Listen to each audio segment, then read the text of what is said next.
Michael Fields is up next. We go from the basketball field to the football field to the baseball field, back to the Vandale Christian School field. Michael, good to see you. Yeah, good to have you on board. And you're a Northeast Guilford neighborhood guy. Yeah, I grew up around Northeast, but I never attended Northeast, but it was always a big influence on my life. A bunch of the guys in the neighborhood went there. And good to see those Rams over tonight, checking things out. Coach Steele and Nichelle Jeffries in the house, and also Donna Neal in here. Little Nichelle, only a freshman, stepping up to the plate. You step up to the plate too. Vandale Christian School, some basketball news. Give us a report on the team. I know you got some things written down for us. Yeah, since last time, they've played 4 games. 2 of the games have been against Gospel Light, 2 really huge games. They've won 1 and lost 1 against them. And they've had 2 home games against Wilson Christian and Community Baptist, some really big home games because they haven't had really many home games this year yet. So. Going down the stretch, do you see Vandale kind of in a good period of time right now? Things are good for them down the stretch run? Yeah, they have regional playoffs starting tomorrow night, and I really do think they're gelling at the right time.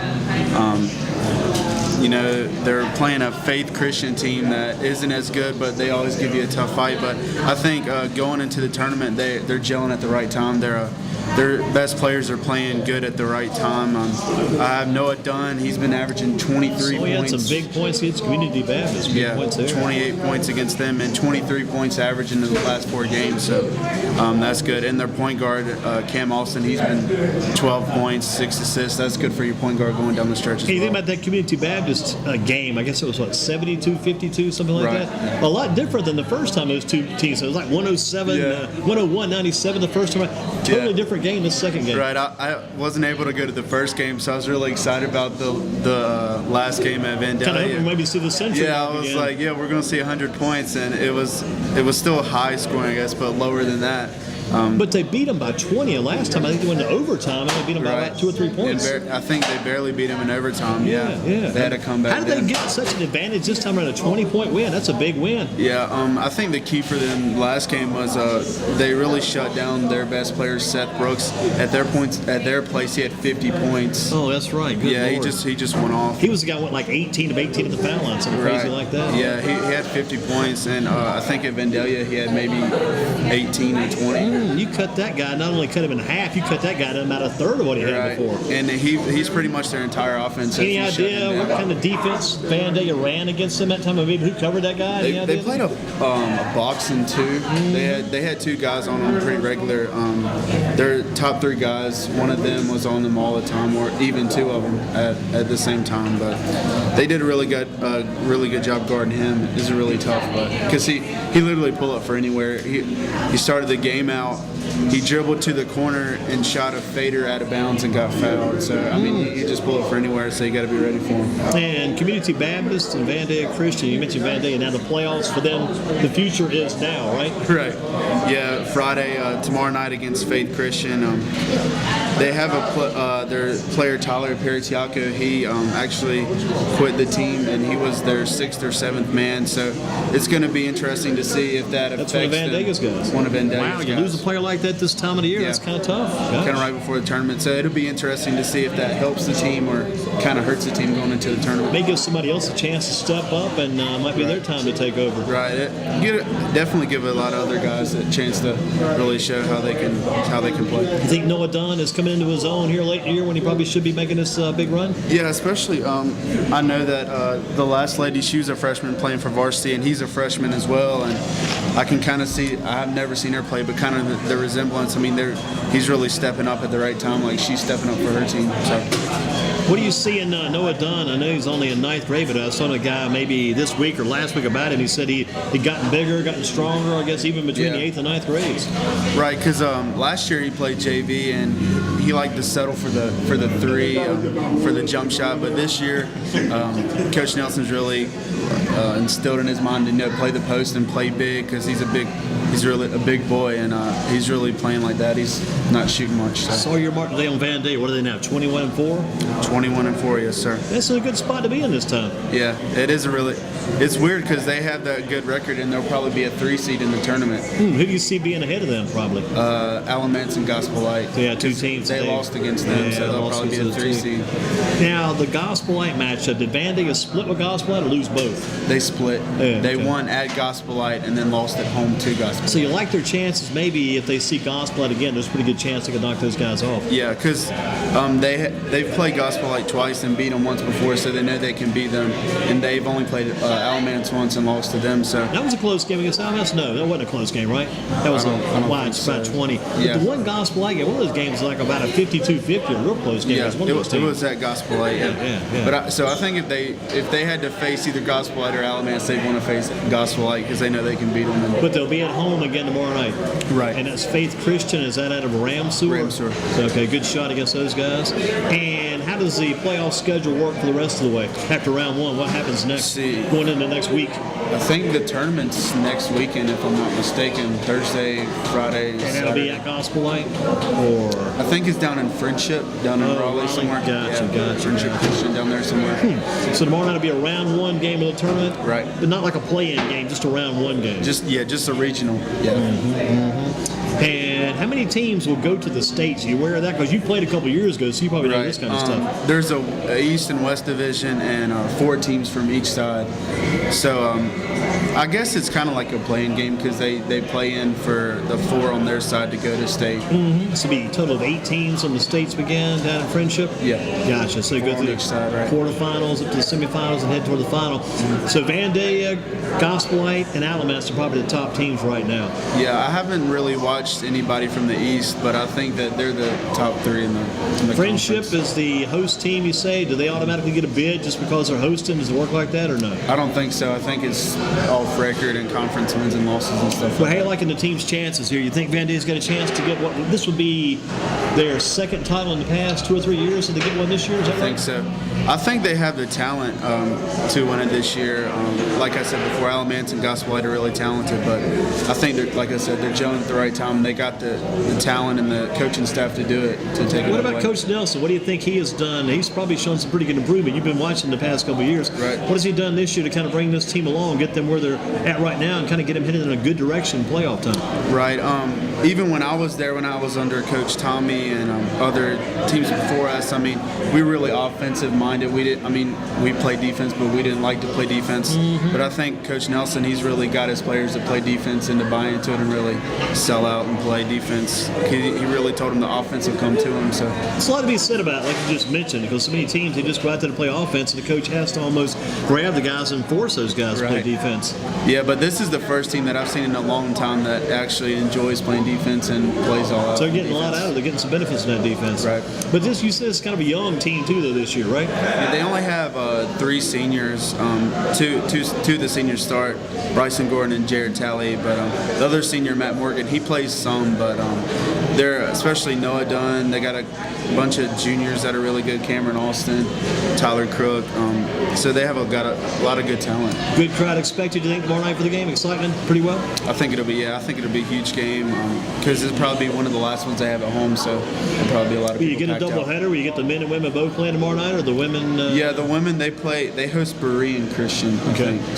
So both of them will have a home game, so it'll be a huge What time do you turnout. get started? About 6 with the 6 women o'clock. and the men around 7:30? I think they actually flipped. I think the men play first. Wow, that's and interesting. Then the women, yeah. So the men will play at 6 then? Yeah. Boy, I tell you what, sometimes that's an interesting approach because some of the people occasionally will come, they'll get there for the women's game about halfway through and coming in for the men's game. So if they wait or change their plan tomorrow night, they may be missing out on something there. Yeah. Wow. It's I haven't seen it in a while, but yeah, they decided to switch it up. People do that occasionally, but you definitely got to let the fan base know what's going on. Do something like that. Yeah. Right, definitely. Yeah. And the guys have to be a little bit more prepared too, because you come in, you warm up, you're ready to play. Whereas with the women's game, the guys are ready, waiting around, watching the women's game, and they practice gym warming up. and then you go into halftime or whatever, get ready. Now the practice gym, you mentioned that too. How does that work at Vandy? They got the building behind that building where they warm up in? How's it Yeah, work? it's out there behind the soccer field. So usually the guys warm up either in the JV boys or even some of the. Do the guys varsity girls. actually dress in that auxiliary building and get ready there and warm up down there before the game? They come up with uniforms on, that type thing? No, I think they just wear just some shorts and a Yeah. t-shirt and then come in there. Just think about that. You got to be careful, especially Yeah. a night like tomorrow night. When you warm up down in that other gym, you're walking back up to the other gym. You better be bundled up Yeah. in good shape. Right. I used to go to some of these. Actually, it was in Pleasant Garden, which is not too far from Vandalia Christian. Went to I guess you call it a minor league or kind of a low-level professional wrestling match there one Saturday evening in that Pleasant Garden Community Center. They had the guys dressing outdoors and then coming into the. Oh yeah. Man, these guys are crazy. After your match, you go outside, you're soaking wet. Freezing, yeah. You'll be a dead man. You'll have pneumonia before the end of the evening. Right before you get A outside. lot of things you got to be aware of these things. Because kids, I just want to, let's just run up to the gym, run through this cold. We might have warmed up, work a little bit of a sweat. You Yeah. get sick quickly. I think they practice in shorts and t-shirt. And I think I'm pretty sure they bundle up before they come back. So they've got to get started warm up pretty early because they go at 6 o'clock tomorrow night then. Right. Yeah. Because there's no JV, so they'll have to probably right after school to start warming. So Vandalia right now, all basketball is complete except for the men and women. They're the ones carrying the load right now. Going into the playoffs, the varsity two teams of varsity. And if those two teams are not prepared tomorrow night, then their seasons will be over pretty They'll be quickly done. too. That's the sad thing about it. Your whole season's gone if you don't keep winning. Got to keep going. You got to win at the right time. You got to gel at the right time. Well, what else is going on basketball-wise for you, Michael? Any other basketball you're watching now you can share with us tonight? You been checking any of the college teams out in the games there? I know GTC, you said they've been a little quiet over there. I did get a report from the coach, I think, on a game earlier this week, but I haven't seen but maybe one or two reports recently. It's been a little quiet for GTCC. I haven't been to any of their games recently, but I looked on the website and some of their scores, and since last time I've been here, they're on a 5-game losing streak, so they're not doing the best right now, but I think, I don't know. I think they just had some change. I think some of the guys were the team first semester didn't qualify to come back second semester, decided not to play. That's got to be tough. That's got to kill you. Especially the other schools, I'm sure they have a lot of college guys that played higher than community college and came down, and almost all their team is just right out of high school, so that's got to be tough as well. What about the Tar Heels? I know you mentioned before it's one of your favorite college teams, if not the favorite college team. Been checking those guys out in recent days? I try to watch as many games as I can. I watch a lot of stuff, so it's hard to keep up with everybody, but I try to watch. Check out any of the NC State Virginia game last night? I did actually see that. That was a really interesting. good game. They had a call late in the game with a Martin kid out of Davie County by way of Oak Hill. Came back up court, knocked the kid from Virginia down. They called it a flagrant one foul. They got the free throws, and Coach Godfrey felt like that kind of changed the course of that game, maybe. Yeah, it was a huge call. But again, NC State, they had everything in their favor. Virginia's Anderson was out. Sure was. Their other guy was in foul trouble. The Brogdon guy, like I said, he got in some foul trouble too. Yeah. And Martin made the great save going out of bounds, saved the ball back to his teammate. I think Abu who dunked it, and then they come back up court, knocked the guy over. That's one play I said didn't change the game. But I just was hoping NC State might beat them once this year. Right. Lost them up in Charlottesville and losing Raleigh. And if NC State doesn't win those home games and that they're home on their home court, then that's going to kill all their chances maybe for NCAA bid. I think that bid may have gone out the door last night. They beat Virginia though, number 2 in the country. I think NC State was still in the hunt, but maybe not now. Yeah, but they always have a shot, especially in the ACC. You're always playing a lot of good talent, so you never know. They might make a big run in the ACC tournament in here in Greensboro. You would hope. I know Cat Barber driving the lane more these days. He's getting better penetration. Lacey, I guess the outside shot, they got a chance or two there. I didn't see Ralston Turner. You know his name, I'm sure. Right. Didn't see him doing much last night. I don't know what was going on with him. Yeah, I usually see him shoot 8 or 10 threes a game. He may miss maybe 6 or 7. He hits 2 or 3 big ones. It's always good, but I didn't see him involved much at all last night. He has the same shot. It reminds me of T.J. Warren, really. When I see him shooting, it reminds me of the same, because they run the same double screen play for the 3 that they did for T.J. Warren.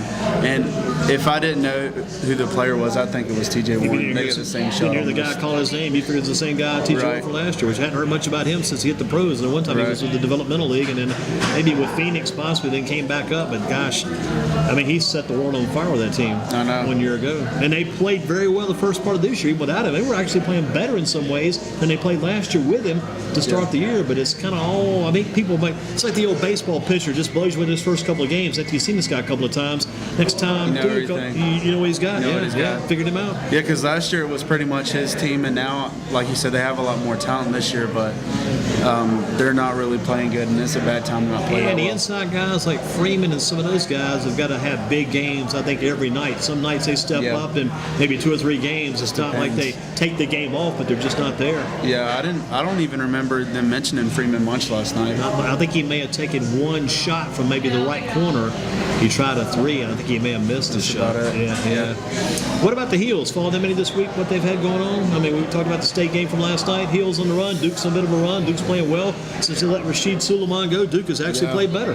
They play them next Wednesday. I know that's going to be a huge game. It's about time we're going to get that game in. We should play that about 10 times the last 2 weeks of the year. But man, It's in Cameron indoors, so it's going to be really tough for the Hills. Did you have any thoughts among your basketball family and friends about the death of Coach Dean Smith? Because you had one of his players, Bill Chambers, our first guest tonight. Coach Chambers was here. He was actually at the funeral today. That's pretty high regard there. One of his former players. He's at the funeral today down in Chapel Hill. But any thoughts among family or friends? Anybody talking about that this week among your? Yeah, I'm too young to been able to watch him. I wasn't honored enough to watch him, but my mom and dad, they were always been Carolina fans, so they've watched him and they've always talked highly of him. And obviously, I mean, the internet today, you learn all these different things and awesome things that he's done. And you hear from all you see all the different quotes from all the different coaches and players on the internet today. Yeah. You see it in the paper tomorrow or the next day. You've already seen it, but like you say, the internet's just been loaded with quotes from former players, quotes from coaches he coached against, people he knew, just loaded.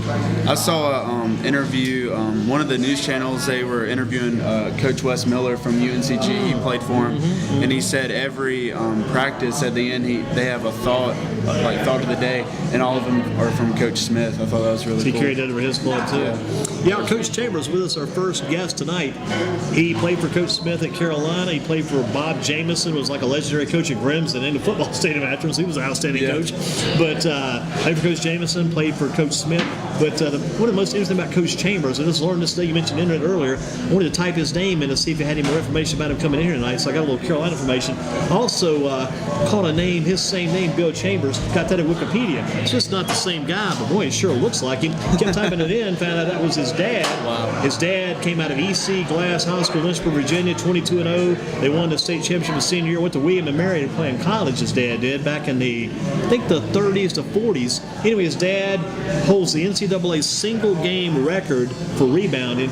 They said this is untouched, this stands forever. This is the guy who's in his dad, and it just impresses me and amazes me to no end. 51 rebounds in one game. That's incredible. Unbelievable. I mean, you'll never see. I mean, most players don't even get that all year, and You almost flip it around. Most players are lucky to get 15 in a game. Yeah. This guy had 51 rebounds in one game. Yeah, like you said, somebody has a 15 rebound game. They're just like, wow, he had a fantastic game. 51, that's crazy. 51 rebounds in one game. Bill Chambers, and father of the man that sat here tonight. And I kept asking Coach Bill. I didn't want to come directly out and ask him in the beginning. So I kind of said, your mom, he mentioned his mom, mentioned his sister. I think her name is Sister's Jane. He said, I said, basketball, your mom and sister, basketball family? He goes, yeah, pretty much. I said, well, your dad, basketball? He goes, yeah, he was basketball. I said, let me ask you, it's the same guy, which is amazing. I mean, I remember the days and stories about Bill Russell, who played with the Boston Celtics, all the great rebounding he did back in his day.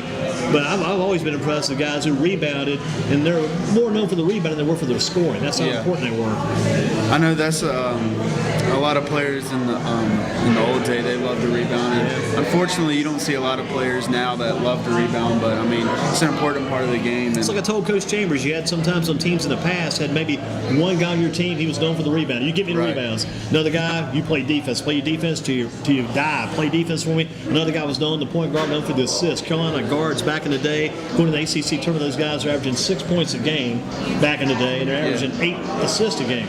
Coach Smith's happy with that. That's what I'm looking for. This guy's producing for me 6 points a game, 8 assists. He's giving me 22 points a game. That's fine. I'll take that. Guys known for the assists, the guys known for defense, the guys known for rebounding. Then you used to have like that number 3 player, the small forward, like a David Thompson or maybe a Michael Jordan. They're known just go out and give me 20 points. Just shoot it. Yeah. specific roles and people played the roles. Now you have to be able to do everything. Now it's scattered. You want, like you said, they want a little bit of everything. Yeah, the guard's got to be able to drop down and play the post, and the post has got to come out. Harry Giles is going to be dribbling the ball down the baseline at 6'9", taking a shot. Ask Coach Johnson. 6'9", bringing the ball up. That's crazy. Yeah, bringing it up. Ask Coach Johnson. So are you happy when he's taking over the game like that himself, out front like that, and he's dunking his teammates the ball? He goes, you probably heard him. He said, I'm happiest when he doesn't have his hands on the ball. Yeah. He doesn't have the ball. That's the happiest of all. Now for you, what's going to be happening for you the next day or so? What's your basketball menu look like? I'm going to go to the game tomorrow night at Vandalia Christian to see how they do. I'll probably try to catch some, if they win, obviously, some of the state tournament games. I'll probably go down to Raleigh and see how they finish out the year. So bring back memories, what they're doing now, what you were doing a couple years ago when your team went for the state title. Bring back some good memories. Every time I watch them, you always catch yourself reminiscing on, playing back in the day. But I see the same thing they're doing how we did back. It's always good you can reminisce and you actually won too, isn't it? That's much more fun. If you reminisce and you just came that close and didn't win, that's when it rips you apart inside. Right. It's always good looking up on the wall and all the championships and seeing you were one out of the two or three plus teams you guys ever had to do that it. title, and they had not won a title since back. We talked about this on a show a while back. Since back in the days, they had the guys like Mark Kirsch, Richard Cheek, Keith Roberts, Mike New, Craig Glass, all those guys. It was the 80s, wasn't it? Yeah, it was back in about 85, I think it was. Yeah. It was a big burden lifted off, I think, everyone's shoulders when Coach Adams probably felt pretty good too because he finally brought the title back to Vanderbilt. Right, and I know he had a lot of chances with the girls team as well to win it, and he finally got one. Well, you look at all this now and you sum it all up. Looking ahead toward the basketball for next week for Vandalia, for you as well. What about GTCC? How's it going there for you these days?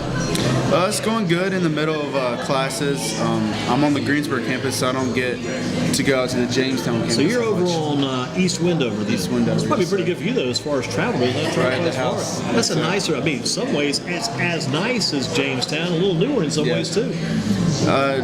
Obviously not a big of a crowd, so I love it. Get your work done, and you can always go to the Bayside restaurant across the street, grab some food, or maybe go to Shane's Rib Shack, come back up Windover and hit here possibly. Right. But anyway, good job as always in the reports. Anything we haven't covered we can talk about tonight, or is that pretty much got to cover? I think that's pretty Any of the much Vandalia players tonight need to mention there? I mentioned Noah, Cam, and Tyler Paratiaco leaving, so that's about it. Well, listen, good job as always. Thanks, man. Keep us informed on the website. We got some more news from Michael Fields coming in. Check out his current post with us at GreensboroSports.com. Don Moore, that will do it for us tonight. We had Coach Bill Chambers, Coach Freddie Johnson, Coach Daryl Steele. We had Dinah Neal. We had Nichelle with an N, Nichelle Jeffries, all in tonight. So a very good show along with Michael Fields at Shane's Rib Shack. I don't know if, Chelsea's off tonight, so that's kind of ruling that out. Yep. We will have a Shane's Rib Shack employee speak to us next week. We'll put Paul on the spot next week. We'll bring him in, and we'll see you then. Thanks for joining us, GreensboroSports.com. Don't forget to check out the replay of the audio of this later on this evening and the videos that